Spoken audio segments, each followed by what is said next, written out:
ہر مسلمان ہر روز ہر نماز کی ہر رکعت میں اللہ سے صراط مستقیم مانگتا ہے۔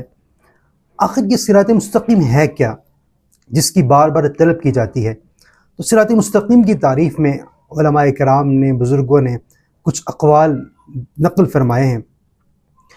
کچھ علماء فرماتے ہیں صراط مستقیم سے مراد دین اسلام ہے، یعنی وہ دین جو اللہ تعالیٰ نے اپنے پیارے محبوب علیہ السلام پر نازل فرمایا ہے، وہی دین، وہی صراط مستقیم ہے۔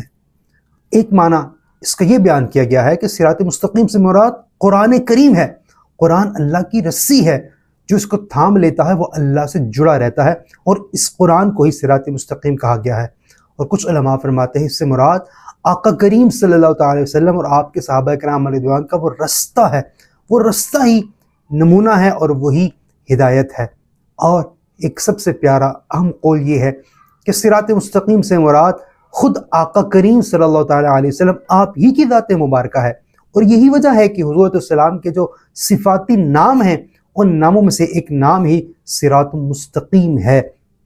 امام فرماتے ہیں کہ سچی بات سکھاتے یہ ہیں، سیدھی راہ دکھاتے یہ ہیں۔ ان تمام تعریفوں کا مجموعہ اور نچوڑ یہی بات نکلتی ہے کہ صراط مستقیم وہ رستہ ہے جو قرآن اور سنت اور شریعت کے عین مطابق ہے۔ اللہ ہمیں اسی رستے پر قائم دائم فرمائے، آمین۔